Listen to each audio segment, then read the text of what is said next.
Namo Buddhaya and welcome to the Buddha Dharma TV Saturday program. I am Lisa Chu. Today we will start with a Dharma talk, a piece of instrumental music and a short introduction to Pindapata. We begin the program with a sermon by a Buddhist monk from New Zealand, Venerable Ajahn Kusalo. He is the senior monk residing at the Stokes Valley Monastery, located in Wellington, New Zealand. Before embarking on his monastic journey, he lived in Auckland, where he worked as a builder and had a family.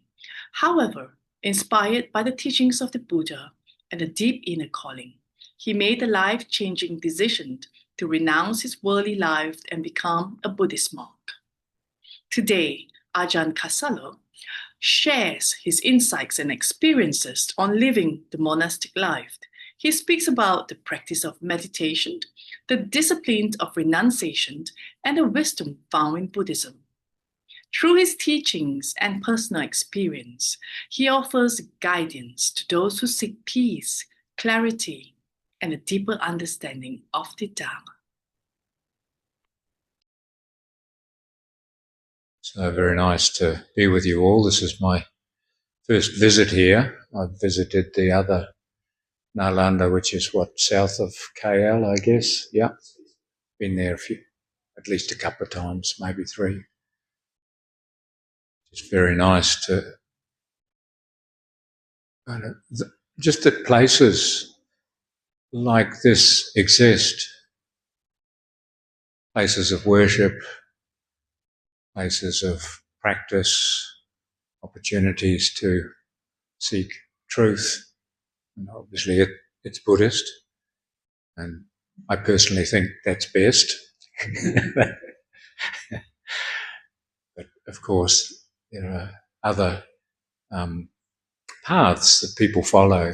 And just a point that people do look towards something outside of or greater than their own ego self.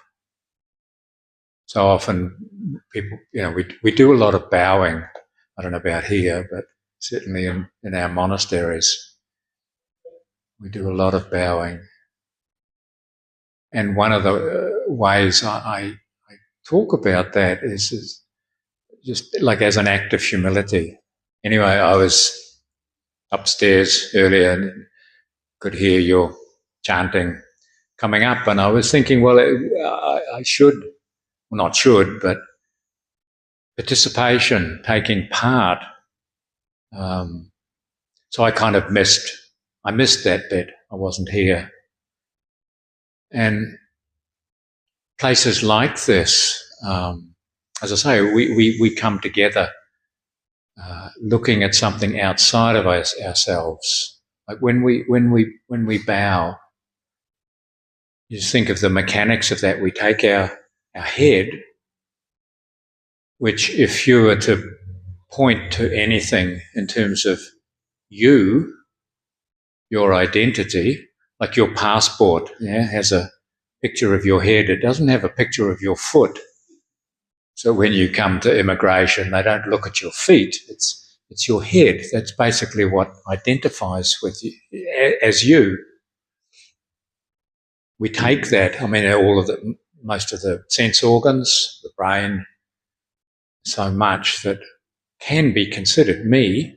I can cut arms and legs off and still carry on.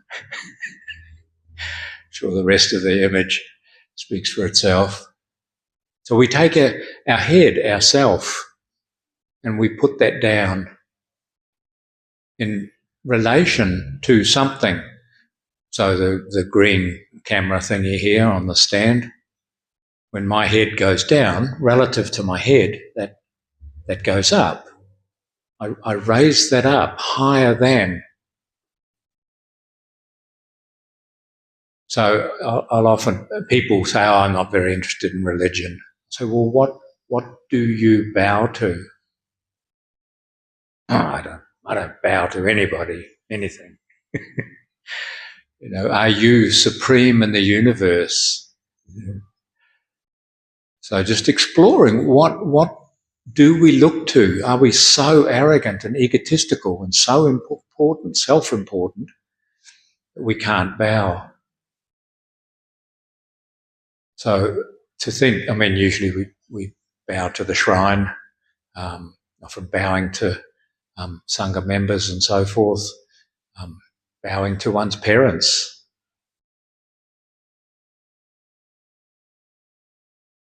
Looking outside of ourselves towards something that we consider either literally or symbolically represents something more important than just me. So the Buddha image, I generally think of that as, it's a symbol. I don't know what this one's made of, but it's just a thing. It's an object. And referencing it as a symbol that represents something. For me, it represents the potential of the human condition to realize perfection. This is what the Buddha, for me, what the Buddha symbolizes. The Buddha was a human being. There's one around. Oh, this very ancient one that was found. The photo in the lobby. This gesture when the Buddha was sitting under the Bodhi tree. This moment, this pivotal moment. And the classic story is Mara comes and challenges him in terms of lobha, dosa, moha. These three, the monsters, his sexy daughters, and and this kind of doubt, who do you think you are? No one's ever done this. You're irresponsible. You should go back to your family. Each one of these, it was that final challenge. Now, what right do you have to sit on the throne of enlightenment? And he touches the earth. He doesn't appeal to the devas or, any heavenly beings or anything. This identification as an earthman. And that's what we are. We are earth beings. So my logic, I'm not a born Buddhist, but my logic, the Buddha was a human being. I'm a human being. He can do it. I can do it. You can do it. The potential of perfection that we all have. I was talking this morning at lunchtime. This request, brahmacharya lokadipati sahampati katanjali, you might have in the Pali requesting Dhamma talk. There are those with just a little dust in their eyes. Please teach for the benefit of them. Well, that's you.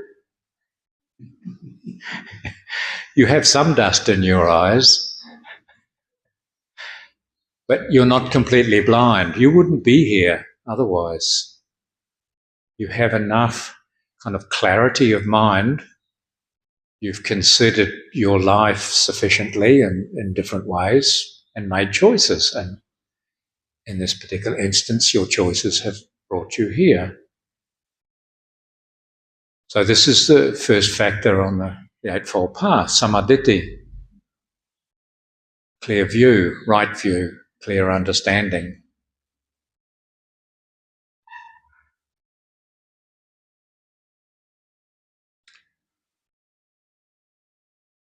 So places like this do have, they support.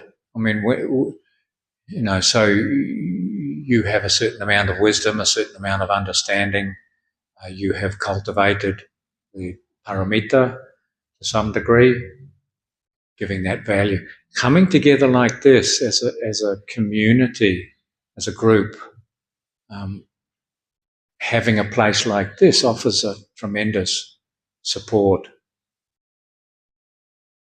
When we're on our own, we have actually not much more than our own deluded minds. Until we're enlightened, we're deluded. There's a verse in the suttas, paraphrasing, there are two ways to establish right view, this first factor of the path, paritagosa and sati sampajanya. Sati sampajanya, I imagine some of you have heard. Mindfulness and clear comprehension is a common translation. But paritagosa, it's usually translated as the voice of another.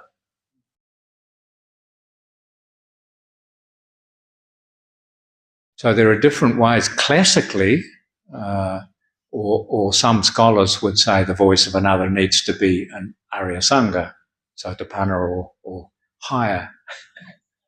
I think we all have a voice.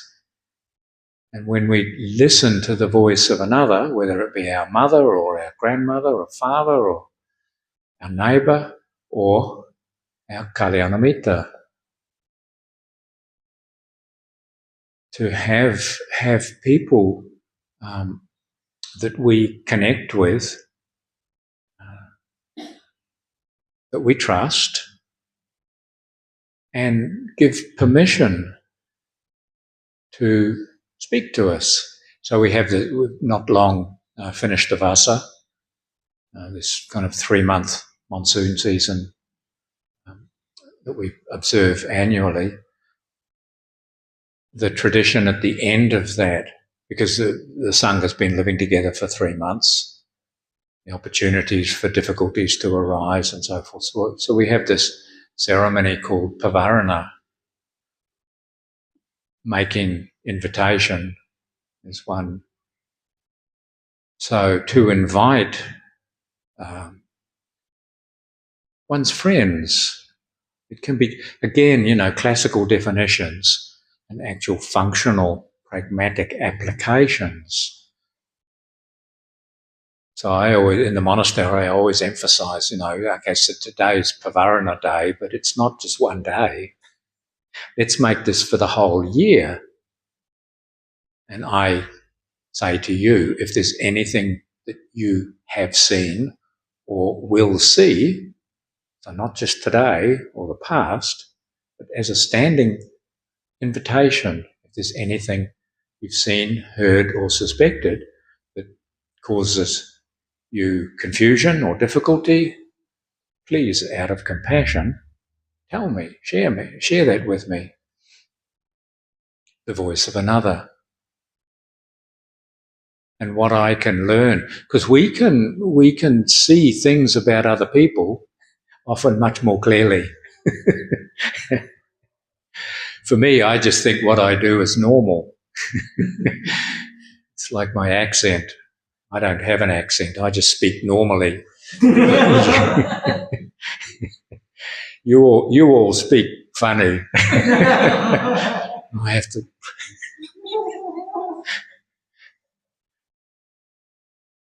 We set those kind of.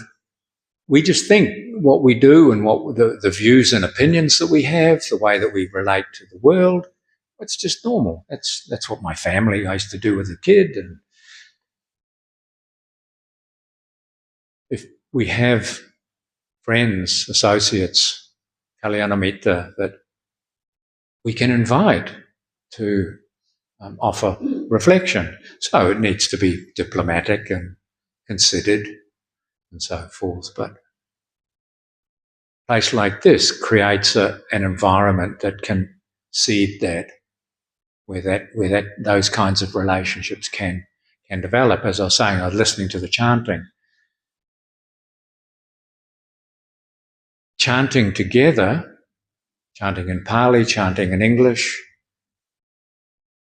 the reference is almost always in relation to that which is wholesome, that which is good, that which is inspiring, uplifting, devotional, these kinds of things. It creates a sense of community, a sense of communion. I grew up in a kind of Christian culture.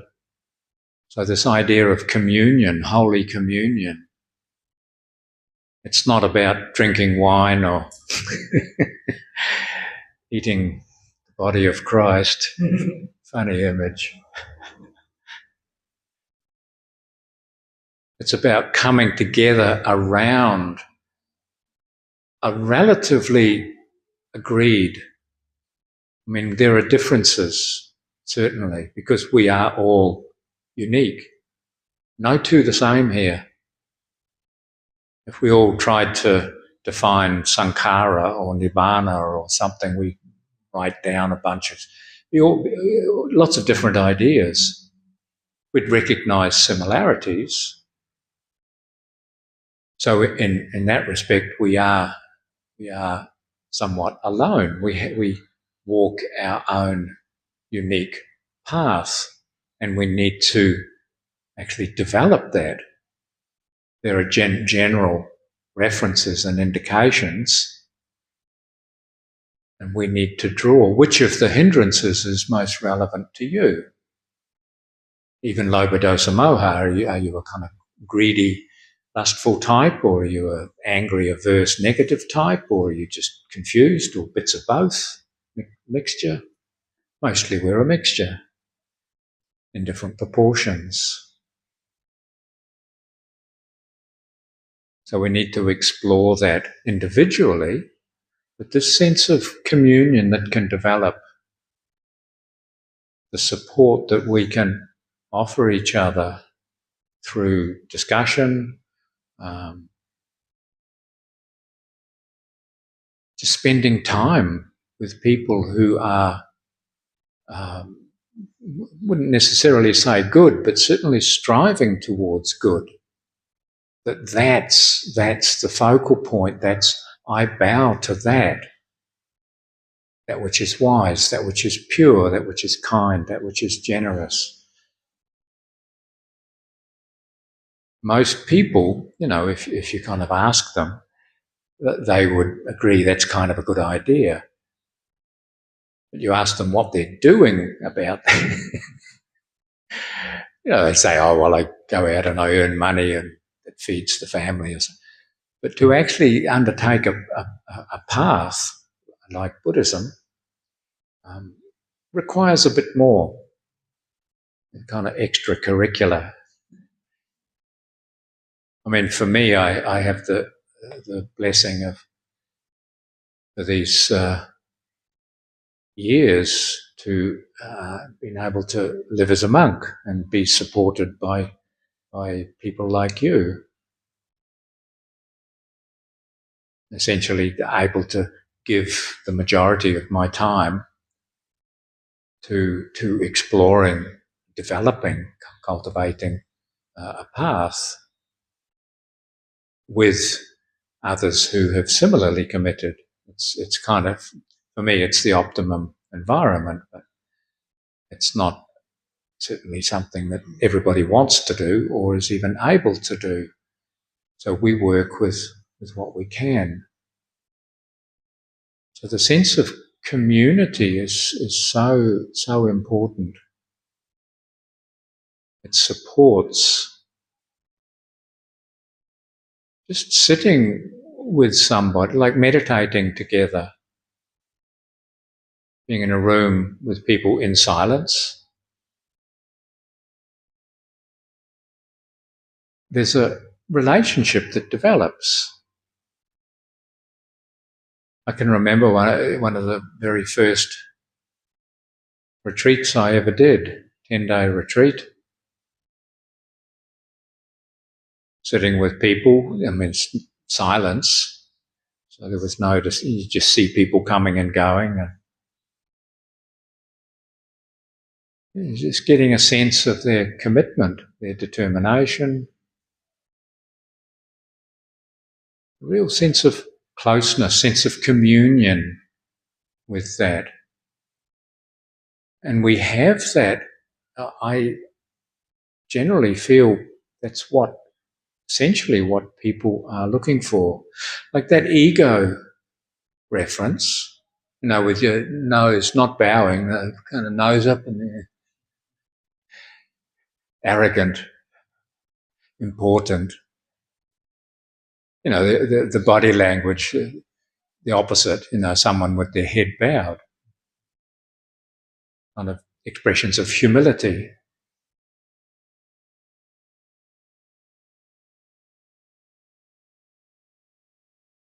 There's a space that's created there. People who are kind of arrogant and conceited, self-important, are often distanced. They're up on a pedestal. They're unapproachable. Whereas people who are soft, humble, quiet, there's often an opening there, a space there that we can access. So on a communal level, consider that, but also on a personal level, just conceding that I have loba, dosa, and moha. Being willing to concede that is a form of humility, to be able to recognise that, to open to that aspect of ourselves. And it's not weakness, because it's not right or wrong. It's just true. However greedy I am, that's how greedy I am. And that's where I begin. I start from there. However negative, aggressive, angry, so forth I am, according to my conditioning, being willing to just acknowledge that. The tendency to deny, push aside, to pretend otherwise. Well, maybe that is necessary socially or in a business situation, but when I sit and meditate, can I approach myself with that quality of humility, simplicity, openness, willing to listen to the voice of another? And it's kind of curious. We have this kind of language, me and my body, my thoughts. Who is it that's aware of the thoughts? Who is it that knows? So we talk about self-reflection or investigation. I mean, technically there's no self to investigate. What we're investigating is the conditions that we have, from mother and father, from our culture, through our gender and all of these kinds of things.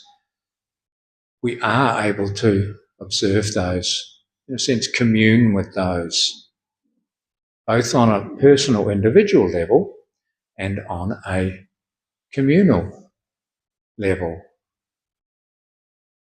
It's kind of a sad statement of society today that actually people pay psychotherapists to talk to, in terms of the voice of another or being able to share. Ideally, we have that access or that opportunity freely available, that we have friends, family members, whatever, that we can trust. So we can explore the limitations and dimensions of our own being, internally, personally, contemplation, reflection, meditation, so forth, and we can do it with others.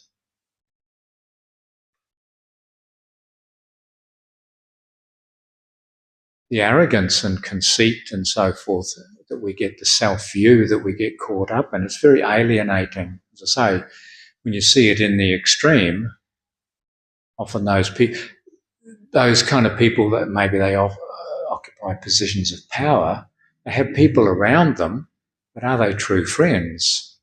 Like rich people. Are their friends just hanging around because of the money? Are they true friends? There's always that kind of doubt. Humility doesn't suffer from that problem. There's a vulnerability in humility, because there's an honesty in humility. Here I am, like this. Nothing hidden. At least that's the intention. So to look, the opposite of that alienation is connection, association, relationship, friendship, love. And not to kind of propose any fixed, but just as a thought or a reflection, the state of love as a synonym for nibbana. So love is non-separative, it's non-judgmental, it's open, it's humble, it's non-separative, it's unitive. It breaks down that the complete sense of trust that's there, the lack of pretension, the lack of ownership. I mean, that, romantic love. I mean, some of you have probably had your share. I know I have. That first kind of, weeks, months, it's quite blissful, actually. The tendency is to be thinking of the other person. What can I do for them? How can I help them? How can I make them happy? What can I give them? After a certain time, that kind of switches around and it's your turn to do the dishes. And when the ego starts to exert itself, just imagery. But love, and it's not true love or pure love or just love, is a perfection. So we can talk about the Brahma Viharas. At least I can in that context. Obviously starting with metta. The empathy that connects two people in relationship to what we perceive as beautiful actually is humble. Like, how easy is it to love little children and puppy dogs and things like that? There's an innocence there. There's a trust there that takes place. How easy it is to have metta. More difficult with people that are complicated or awkward or demanding. But that possibility still exists to connect through love and kindness. Compassion, it's the same. We connect with the pain that others, that which is not so beautiful. Love and kindness, we connect with that which is lovable and beautiful. Compassion with that which is not beautiful, people who are diseased or deformed. But we can create that connection, that non-judgment, that non-separation. The joy, empathetic joy. Someone else wins the prize that you think you were going to win, but they won. We can connect with that feeling of success in ourselves and how nice it is and how happy we can be to connect with the joy of another person. There's no discrimination there. There's no judgment there. One's able to love that person and rejoice in their success. Dhamma is an interesting one. Upeka. I kind of preempt myself there. I see it as an empathy with Dhamma. Because we do, as I say, you all have a little bit of dust in your eyes, but there's enough wisdom there. Like Dhamma, in the highest sense, the enlightened mind, where is it? It has to be here. And where do we point? We point to our hearts, maybe, point to our heads, point to our knees, I don't know. It's certainly not out there. You don't go to the supermarket and get 2 kilos of nibbana, please.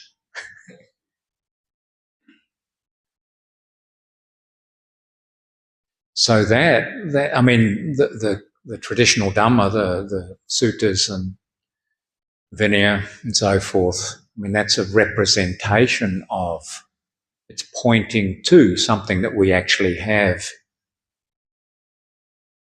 Equanimity breaks down that whole sense of separation. There's a balance, like the left side and the right side, in terms of a scale.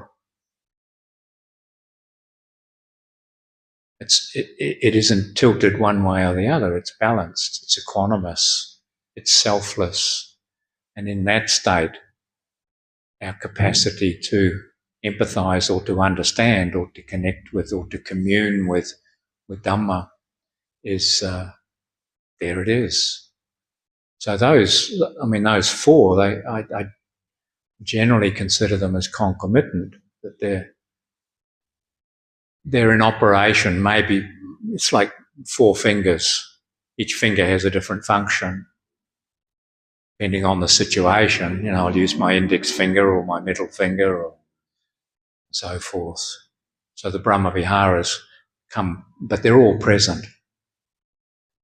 Yes, it's all about selflessness, non-self, which for me really overlays with this idea of communion, non-judgmental relationship, non-possessive relationship. My body, the more I try and possess this body, control it, the more I suffer. So there's a cooperative, a communal kind of me and the body, whoever this me is. However that word, it's an amazing mystery. So this possibility of being open to developing the capacity for trust, for community, listening to the voice of another, these kind of ways of work, and it, as I say, on your own, individually, through contemplation, through meditation, collectively, coming together, groups like this, cups of tea afterwards or whatever. Lots of using this as a like a seed bed for growing, for cultivation. Anyway, I'm not sure what time is. Had a while. Maybe there's some time for questions. Yeah, if anybody has any. Let us now take a break and listen to a piece of peace-giving instrumental music to calm our minds and lift our spirits.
It is a deeply rooted Buddhist tradition for monks to go out on Pindapata, the ancient practice of collecting alms food. Pindapata, also known as Pindachara, is a sacred ritual observed by Theravada Buddhist monks who have renounced worldly life in favor of a life of simplicity and homelessness. The term Pindapata means receiving food into the bowl. The monks silently stand in front of houses, holding their alms bowl, ready to lift the lid as soon as a devotee approaches to offer food with respect and devotion. This time-honored practice benefits both the giver and the receiver. It cultivates humility, generosity, and mindfulness while helping to slowly diminish greed, which Buddha taught is one of the greatest bindings to the cycle of rebirth. Attachment, greed, and desire are sources of suffering. Thus, through acts of dana, giving, we purify our minds and walk the path towards liberation. It is indeed a blessing to see a monk on Pindapata, and it is more meritorious if you have a rare opportunity of seeing a monk on Pindapata. If you were to come across a monk on Pindapata tour, please try to make this meeting very auspicious and offer him or her something that may be useful to them. Here is a scene of young monks in Sri Lanka going on a Pindapata through a village, a beautiful example of this noble practice in action.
හාමුදුරුවෝ phone එක.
Kamu turun gitu.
That concludes today's program.